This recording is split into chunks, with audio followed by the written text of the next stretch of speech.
13 वर्षों से आपकी सेवा में कार्यरत नागफनी टूर्स एंड ट्रेवल्स आपके लिए लेकर आया है।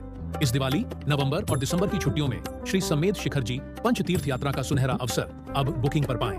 अतिरिक्त छूट हमारे साथ करें।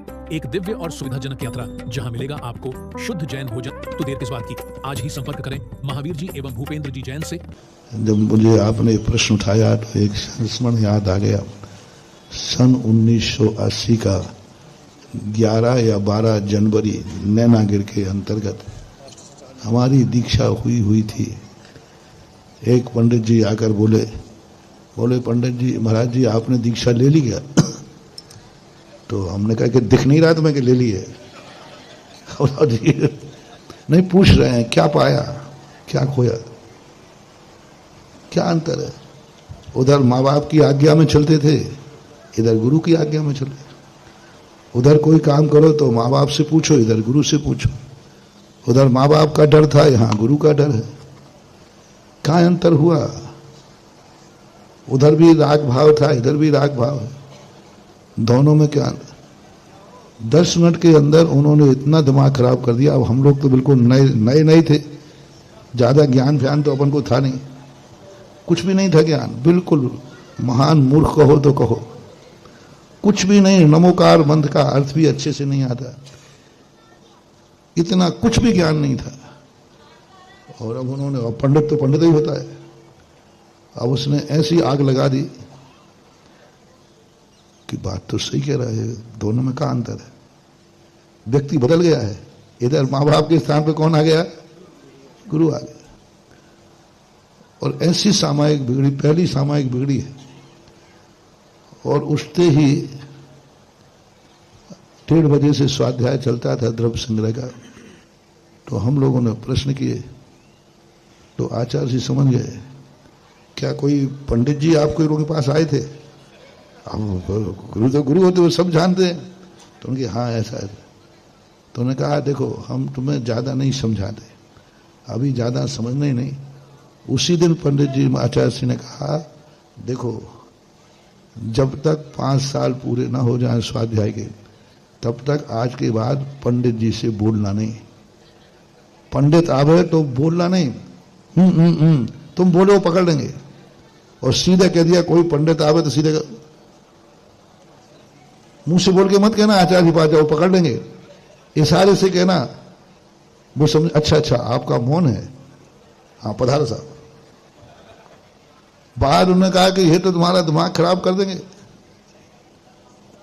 पहले अध्ययन कर लो। और आचार्य श्री ने बहुत अच्छा उदाहरण दिया।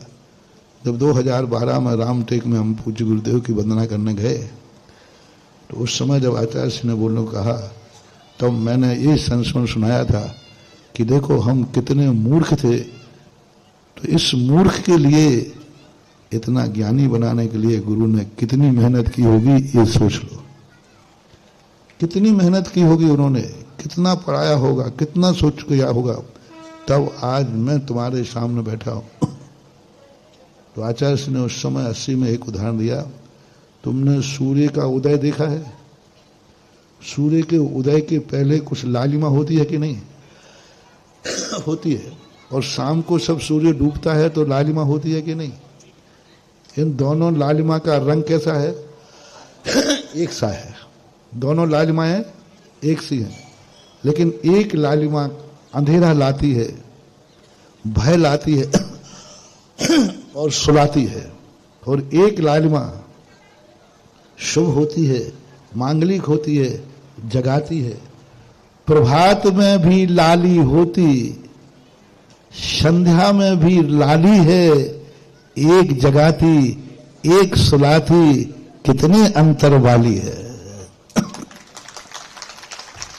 पंच परमेष्ठियों का राग शुभे की लालिमा के समान है, जो जगाता है, शुभ है, मांगलिक है। और पारिवारिक जो राग है, ये संध्या की लालिमा के समान सुलाता है। आचार्य ने समझाया, फिर हमने उस पंडित को ढूंढवाया, अब आजा बेटा तू मिल जाए। लेकिन वो पंडित तो क्या आग लगा के भग गया। बहुत ढूंढा, वो मिला ही नहीं। फिर आचार्य ने कहा नहीं, बन गया आचार्य जी, वो मिल ही नहीं रहा है। तो बोले नहीं, उनसे मिलना भी नहीं है, ज्यादा बात भी नहीं करना, अब पंडितों से बात जब करना जब तुम्हारा भी स्वाध्याय हो जाए।